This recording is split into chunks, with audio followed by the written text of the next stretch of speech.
Hey, everybody. Again, thanks for joining. We have an exciting webinar ahead of us. Today, we're going to talk about the charitable mineral tax strategy. And we're going to go over who it's applicable for, how you can benefit from it, why it's a social impact, as well as how the social impact can give you a very large delta on your otherwise philanthropic desires. And when I say a delta on your tax benefits, rather than getting a little portion of what you contribute to charity as a tax benefit. Now we're able to get more tax benefit than the money that you contribute or that you put into this strategy. I'm going to share another screen really fast. And I see that we have a couple dozen people here ready. If anybody here would like to ask a question, we have a Q&A section. Let's see. It looks like there was audio. Can everybody hear me now? Let's have somebody respond and let's just put a little message in the chat. Are you able to hear me okay? Very good. It looks like you are. Wonderful. All right. I'll jump right into it then. And then as soon as I finish with this very short presentation, we'll go into Q&A. I'm not going to cover everything with this short presentation, which is why we have half of the meeting available for Q&A. And essentially today's presentation, we want to discuss how you can turbocharge a charitable contribution. My name is Jake Miller. I've helped coach, mentor, train, and instruct CPAs, financial advisors, and even some M&A attorneys from across the country. Currently on site in Guadalajara, Mexico, where we have one of our major projects that clients of ours, with their tax savings, have helped to fund and earn more on money they would have otherwise given the government. Anyway, jumping right into the mineral charitable tax strategy. It's a philanthropic partnership that aligns with tax incentives for charitable contributions. Let me explain how this works. Again, going back to the example that if I just give money to a church or the Goodwill store or whatever, let's say I give them $100 federally, I might save 37 later on in the future when I file my tax return and I list this as an offset or a deduction against taxes I owe. With this strategy, it's different. Essentially, we're going to work with an existing organization that has a number of operating entities, and we put $50,000 into one. That $50,000 then goes to work. Again, this is a business, and that money turns into a product. That product, typically based on a certified appraisal, has a 4 times multiple or 4 to 5 or 7 or whatever the number is. Inflation can do interesting things, but we have the expectation of around a 4 times multiple, meaning $50,000 into this operating entity helps us gather, collect, sift, refine volcanic ash. Eventually, volcanic ash, its finished retail product, is a 50-pound bag of soil conditioner. Now, we don't sell it, but we check the box to donate, not at its retail value, but at its wholesale value, because you are working alongside several other people.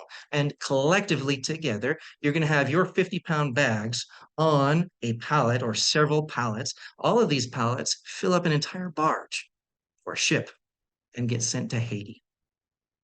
Prior to getting put on the barge, they have an appraiser, a certified appraiser who appraises specifically this stuff, show up and do an appraisal of everything all together. And of course, the entity that you were operating with that, $50,000 now turned into $200,000 of a wholesale price of a product, you get your portion of that really big appraisal, and that's what you get in a K1 as a tax offset at the end of the year, with instructions for your CPA on how to file this on the tax returns. And if you have any questions, just reach out to us and our team, and we can help guide you through that process. And something really important to recognize here. You're putting money into an entity. This entity then produces a product. It's the product itself, not the entity. You're not selling shares, you're not giving shares, but you've You've got an LLC that inside of the LLC now you have product. It's the product that you are donating. It is this asset that goes on a ship and goes to Haiti to help them because of the devastation from a dozen or so years ago, where there was this earthquake, a tsunami, they lost all their topsoil. Now, in an effort to help them become self-reliant, if in case there's another storm, whatever, and ships can't come in, can't bring food to the island, that they can become self-sufficient, self-reliant. And in an effort to help them do that, well, we have to break up the clay and the rock that is what is left because the topsoil is gone and mix in the soil conditioner so that they can now grow their own fruits and vegetables and be self-sustaining. This is the philanthropic side of it. This is the social impact side of it. We are able to help a nation or a country that over the last dozen or so years, most people have forgotten about them, but they still have a need. We're able to help them fill that need and benefit from a tax standpoint or tax perspective for doing so. And again, a little bit more than just your typical 501(c)(3) where you give money to and you're able to save, $37 off of the $100. Here, put in $100 times the 37 by 4. Let me just run that quick math for you right here. All right. I don't know if you can see this on my screen, but I take 37 by 4 and I have 148. Wait, I put in $100 and usually I get part of that as a benefit. Now, in this scenario, put in $100 and you get more tax benefit than it cost you. So there's an arbitrage or a delta, which is allowed. It's ethical, it's moral, and people do it all the time. And that's by not just being charitable and giving money, but by giving non-cash charitable contributions. And in this scenario, there's an operation where a lot of people are doing this all together, and you're able to participate alongside all of them and work within. When I say work within the operations, you put the money into this LLC that has existing operations, it's been operating for more than a year, and this money then ends up with a final product that you're able to again vote to donate the assets or the raw product to this charity. And that's how you get, on the federal tax standpoint, $148 per $100 of donation in tax benefit. Now, for those of you in the state of California, add the state of income tax to this, and the math becomes a little bit easier. Again, 37 plus state of California highest income tax bracket around 13, 13.3, whatever. Maybe another 1.5 if you're in San Francisco, but keeping it easy, let's say it's 50%. Put in $100 into this, get a $200 tax benefit, and you end up with a 100% arbitrage or $100 off of the $100 in net benefit from tax savings. Um, if this doesn't make sense to you, feel free to reach out to a member of my team or post some questions here in the Q&A or in the chat box, and we can help answer those for you. And again, I went over the arbitrage and how that works with you and how we can not only benefit the good people there in Haiti, but we can, in addition, help ourselves by helping them. Help ourselves because the government does allow people and these organizations to function like this so that those less remembered and more forgotten about individuals can receive this direly needed social impact. And again, that is why the government allows tax benefits and tax perks for people who are willing to help their own and other communities through charitable giving and philanthropic giving. Sometimes, though, we just don't know what the most efficient and effective way is to give. Sometimes we think it's just give them some money.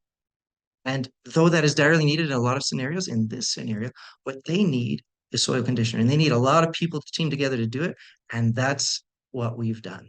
And because we've been organized and able to teamed up with many individuals, such as those of you who are watching now on this webinar, we are able to make a bigger difference by shipping not just a few bags, but boats and boats and boats of direly needed soil conditioner to the country of Haiti.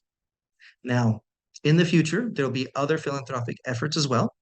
In the past, we've done magnesium, which we participated with the Stroke Foundation in the United States, and we were able to get magnesium from the mountain, the raw good, the raw acid. Eventually, it turns into a supplement, which those individuals who have suffered a heart attack or a stroke, the Stroke Foundation provides them, those who are economically less fortunate, with these magnesium supplements, which help them avoid the next stroke. That lasted until the mountain ran out of magnesium. Now we're in volcanic ash. In the future, it could be medical kits for the people in Ukraine. A lot of different things we are reviewing and analyzing at this time. Today, the opportunity is volcanic ash in the country of Haiti, and that is what is providing us with the expectation of roughly a four times benefit. Over the last 5, 6, 7 years, that's traditionally what it has been. Look for it to be even more beneficial in future years with inflation and everything else that is happening in our economy. One of the really important things to realize is that individuals who've done something similar to this in the past, but not as a group, let's say they had a painting, all right? Maybe they purchased the painting for $100,000, or maybe it was inherited. Regardless, now the person that has the painting, the artist has died. Now the painting's worth a lot more because that happens a lot. And let's say it's worth $2 million. If this individual were to sell the painting, they would have to pay capital gains tax on the difference, what they paid for it versus what they sold it for. However, to benefit communities, there is a tax benefit to donate this non-cash item rather than selling it, having to decrease the value by paying taxes and then afterwards donating money. The government has incentivized people who have stuff to donate to do that by donating the stuff itself to the people who need that stuff. So who needs a painting, a museum, a cultural center, a city or town, a hospital? A number of different entities might benefit from a very wealthy painting, typically a museum. That's probably like first choice. So instead of having to sell it, pay taxes, you are able to donate that painting to the museum and get the appraised by a certified appraiser fair market value as a tax deduction against ordinary income, subject to a 30% of AGI floor. What does all that mean? That means if you don't have enough income that this tax benefit offsets it, subject to annual limitations like the 30% AGI floor, it rolls forward up to 5 years. You get up to 5 years of tax benefits depending on your income and your income deduction needs, up to 30% of your adjusted gross income every year. So instead of paying taxes on it and then donating the money and getting a lesser benefit, you're able to get a bigger benefit by donating that picture. In this scenario, we're not donating a picture and we haven't held it for 20, 30 years and the artist didn't die. What we're donating is a commodity of sorts. And there's prices for these. And so instead of a 100 times multiple or a 2,000 times multiple or a 4,000 times multiple, like a painting to a museum might be, it's typically 4 to 5 times, sometimes 7 times, just depending on what the item is. In regards to volcanic ash, historically it's been 4 times and probably will continue to be so, unless, of course, inflation causes everything in the next year or two to go up.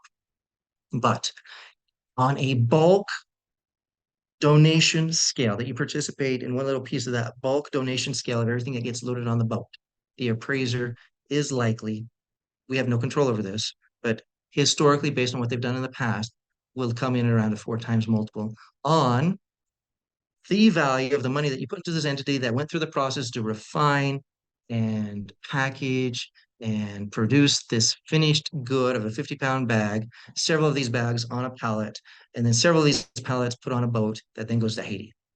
And your portion of it, 50,000, 200,000, $2 million, whatever you donate, let me rephrase that, whatever you put into the LLC that then goes through this process that then produces product, typically 4 to 5 times more than what you put in at the end of the day in regards to the wholesale pricing, which is based on the certified appraiser and his appraisal, which comes in right before it gets donated. And all of this comes to you in documents that you're able to utilize with instructions for your accountant so that you can know how to fill out the appropriate forms and receive this amazing offset against your ordinary income and this delta or arbitrage in regards to what you pay in taxes being more greatly offset because of this social impact donation that you're making with this non-cash charitable contribution. All right. And just a little summary of some of the things that I mentioned, some highlights. Again, minimum contribution to participate in this, again, for those individuals in the highest or close to the highest tax bracket is $50,000. And that's money that needs to go into the LLC. The LLC then needs to continue to process, refine, and create the finished product and good. And with all of that being said, there's a box that you have to check to donate the assets. And you get the offset against your AGI, the offset against your taxable income, limited only this year by 30% of your taxable income. Let's give an example. Let's say you have $1 million taxable income, also known as AGI, adjusted gross income. You have $1 million and you did a 50,000 charitable mineral contribution. Okay, what does that mean? So let's take that 50,000 and this supposed offset of 200. 200,000 offset of a million, that's roughly 20%. Okay. The limit is 30%. So we have not exceeded our limit. We're doing good. That means our taxable income went from $1 million down to 800,000. And we have an arbitrage in tax savings. We paid out of our pocket. We we paid out, we have an outflow of 50,000, but we have a tax savings of a um 70, what would that be?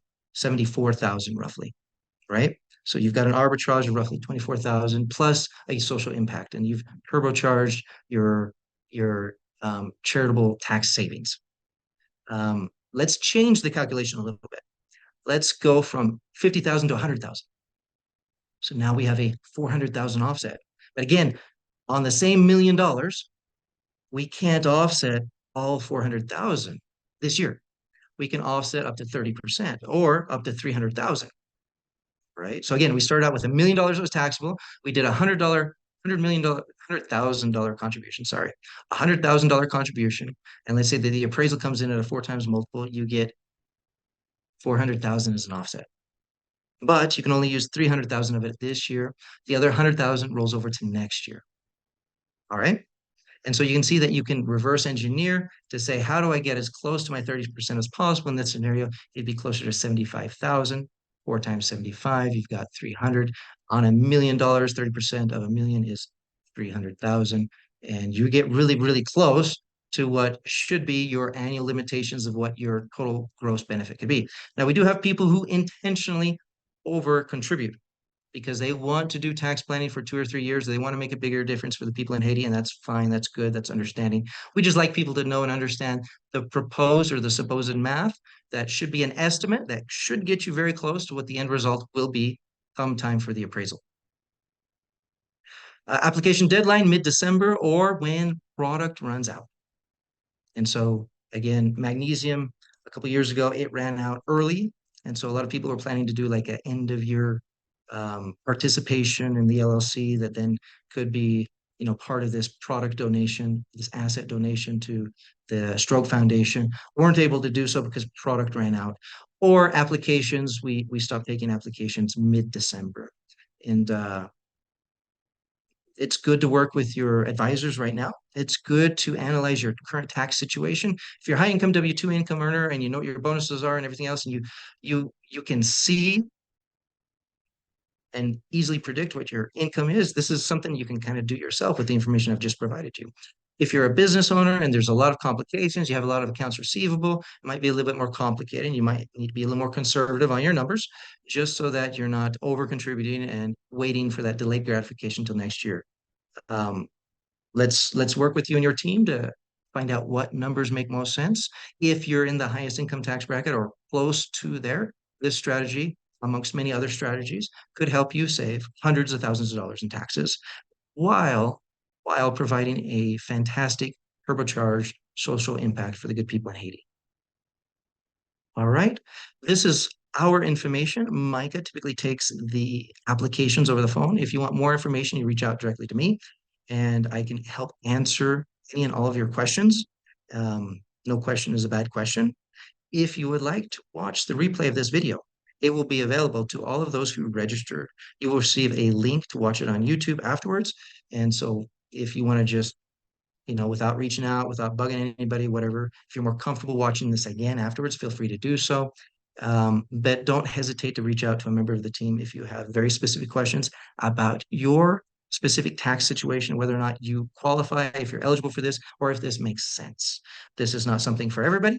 Again, mostly for those individuals in the highest income tax bracket or they're close to are those who benefit great in a greater way and are able to participate with this type of money because they have this type of liquidity. All right. I'm going to give just a couple seconds for everybody to soak that in. I'm going to stop sharing my screen. I'm going to review some of the Q&A that I have here. All right. Appreciate it, James. I apologize that you weren't able to see the video in the beginning. We can send that out as well. Um, Looks like the chat is disabled. I apologize, but the Q&A feature is enabled. And we have a question. How do I know if this strategy will fit in my overall financial strategy? A couple qualifying factors. If you don't have the liquidity to throw $50,000 at something like this, um, this this is not for you. At the end of the day, it makes more sense the higher income tax bracket you're in. If you're historically, or if you're doing this for the first time, making a lot of money, there is a high potential that this could work for you as long as you have the liquidity to participate. Um, how does this fit in with your overall financial or tax strategy? What we need to do, very likely, if you're doing a lot of other things that might also affect or decrease your adjusted gross income, which we help clients with a number of tax strategies. This is just one tool in the tool belt, so to speak. We should review the combination of this strategy alongside everything else you're looking to do. We actually have a team of individuals. We have Amanda, we have Johnny, we have Micah, myself, we have Danny, we have Claire. We have a lot of people that can take your phone call and review everything that you're doing with you so that you know how this does or does not fit amongst everything else that you're doing. A lot of people who are very proactive spend the last 3 months of the year doing tax planning. And sometimes they're moving money from column A to column B, all the way down to column Z to get a deferral, a deduction, or an exemption on taxes. And that's very important to do before the end of the year. There's the old idiom, an ounce of prevention is worth a pound of cure. And literally these smaller, detailed steps that you can make now, come tax filing season 4 months after the end of the year or 8 months after the end of the year, looks so much better and is so much easier. So that you don't have to try to figure out that pound of cure later, let's be proactive. And my team is willing to help you do an analysis of all of your current and existing tax strategies that you're doing right now to see if this is better, more impactful, or if this doesn't fit, or if this fits alongside and can run together with what you're doing right now. So I appreciate those questions. Oh, buddy, it looks like I have more. Got to scroll down. All right, Adam. Would this be a charitable cash and non-cash donation? No, this is only a non-cash donation. You are putting money into an LLC, but you're not donating that money and you're not donating the LLC. The LLC has operations and those operations produce a product. At the end of the day, you donate the assets of the LLC and then eventually you let the LLC dissolve over time. And that is where you get this non-cash charitable contribution. And there are other types of donating that give you different benefits, different limitations, everything else. But this is what has made this strategy pretty rock solid.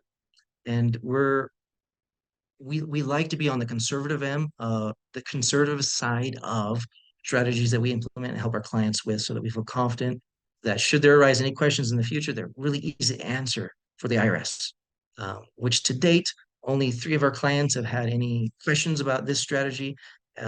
Over hundreds of clients that we've helped them with, and those 3 clients, the issue was resolved within a matter of weeks with the IRS. Technically, they were being reviewed for other things, not this, but they asked about this because they were doing it in conjunction. And it was a very large non-cash charitable contribution. They asked for more documentation on the appraisal. All of that was sent in, and issue was solved. So we like to have easy answers for our clients as well as for the IRS. What are the high-level steps to implement this strategy? Easy enough. It's an application. You fill out online, you wire some money. This money goes into an account that is associated with your LLC. The LLC deploys the cash and the money. The LLC has been in existence for over a year and participating alongside other operations for the same thing. Your participation allows you ownership of the LLC, which then allows you to vote and donate the assets that the LLC produces at the end of the day. And so, very important for you to all be aware and know about. And Adam is asking, so am I correct to enter 400,000 to the field of a Schedule A itemized deduction for a 100,000 investment? Roughly, yes. There's several additional forms that need to be included. The threshold used to be around $5,000 when you gave a non-cash charitable contribution above a certain amount, which we are definitely exceeding that in a great way, that you have to fill out additional tax forms in line with your 1040, so that on your 1040 through your itemized deductions, you're able to get this overall tax benefit. But essentially, just super high level, Adam, you're along the right path. There's just some additional forms to fill out with all of that. And again, when you get this information at the end of the year, when I say at the end of the year, so like in February of the next year, when it comes time to report your taxes, everything else, there's a whole list of instructions, or if you need help or some assistance there, my team, we have an implementation team. We have this educational team, right? We talk about the strategies, the high level, this is how you do it.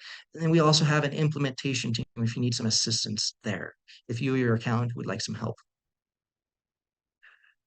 Good info. It sounds like you did magnesium last year. Magnesium was actually 2 years ago. Was the multiple 4x? Has the multiple ever been below 4x? Following up, do you anticipate volcanic ash again in 2024? Great questions. I'm going to give the quick answer, then I'm going to give the more detailed answer. I personally did do magnesium a few years ago, as well as I've done volcanic ash.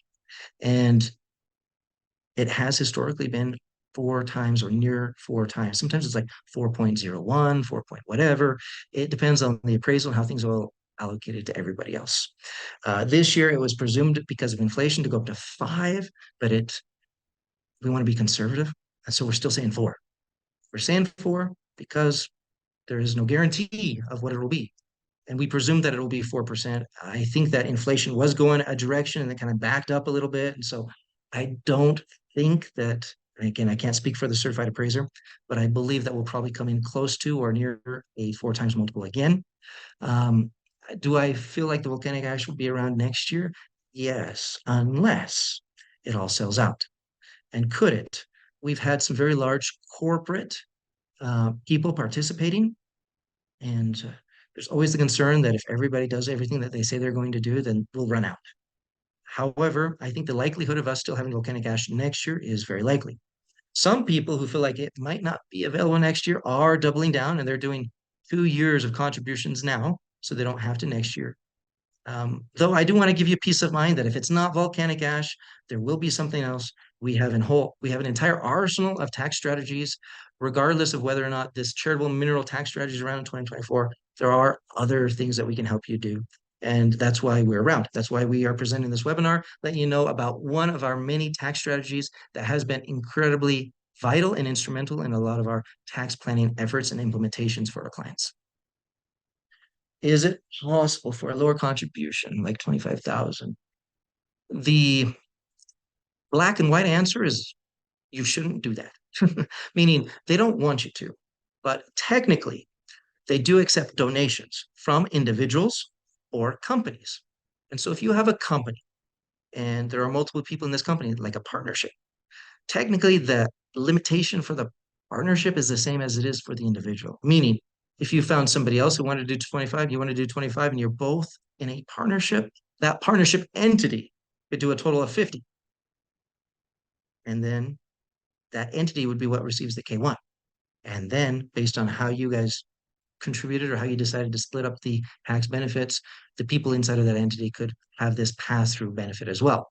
And again, the technical answer that they want publicated, so to speak, is that no, 50,000 is the minimum, but being a person who always helps others find a solution. A potential solution is that you contribute through another entity where there are multiple participants and there is a total of 50,000 minimum. Adam, I appreciate you. And Winnie, so is it good for both corporate and personal tax savings? This typically goes on the individual tax return. It can, as I just mentioned, go on a corporate or partnership tax return and then flow on through to the shareholders or to the partners as corresponds to the type of entity that they might have. Now, corporations like C Corps have a different non-cash charitable contribution threshold than individuals do. So a lot of times it makes more sense for it to be individuals who are contributing or having it be a pass-through entity like a partnership rather than a corporation.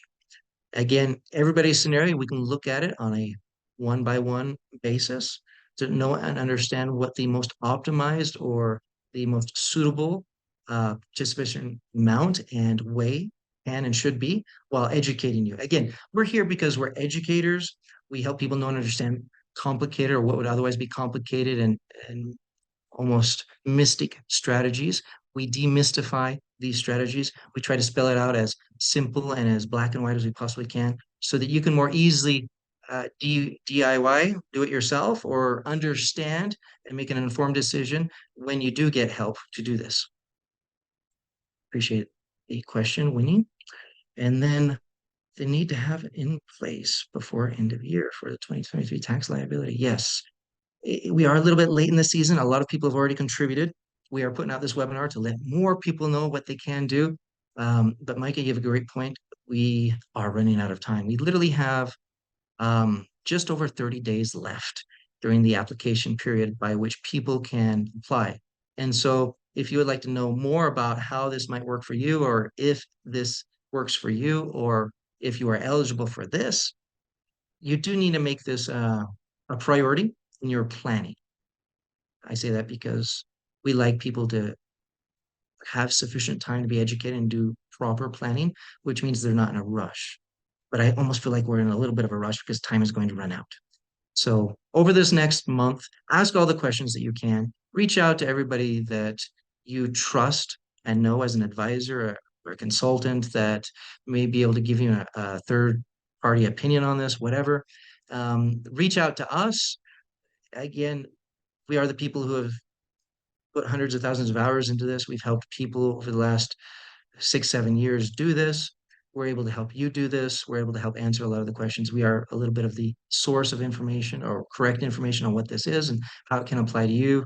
And if you'd like more information about, how what this looks like in the IRC code or things of that nature, more than willing to sit down with you and your accountant and go over the details in specific. But we should schedule these appointments now. The closer we get to the end of the year, the busier we are and the harder it is to schedule with us. And so ask your questions whenever you have them. After this webinar, it is natural that hindsight, you think of all those things you should have asked. Feel free to reach out. I'm going to share the contact information one more time. And here we have that. Give us a phone call, shoot us an email, go to our website, take out your cell phone right now and scan this little QR code right there. If I take out my cell phone, what does this do when I scan it? I'm scanning it right now. And it says make a reservation or make an appointment, a hands-on. Let's see here. Well, if the QR code is not working or if there's any technical issues, shoot us an email, let us know, as well as there's on our website a booking tab where you can click and you can schedule an appointment. There's a notes section of the appointment scheduler where you should put that I want to know more about the charitable minimum tax strategy, or if you have specific questions, you can also put that in the notes section so that we are prepared for your call when you do make an appointment. All right. Very good. We are running out of time. I'm going to give 10 more seconds if anybody has a question. If not, we're going to go ahead and wrap up the meeting. Again, if people want to reach out, the website is strategictaxsolutions.com. There's several different strategies there. One is called the Charitable Mineral Tax Strategy. Click on the booking tab to find out more and speak with one of our specialists, a member of our team that can help you run through your real life scenario of whether or not it makes sense for you and if or you qualify. And of course, if you just want a direct call to go over a few different options, what have you, or to speak directly with Micah on the implementation team so that she can fill out your application in 5 minutes and get everything processing for you so that you can benefit from this, so that you can have a turbocharged non-cash charitable contribution for 2023 and be able to participate alongside the rest of us with this amazing social impact program that we have in the country of Haiti. All right. My name is Jake Miller. Thanks again for having me. Thanks for attending and looking forward to helping soon. Bye now, everyone.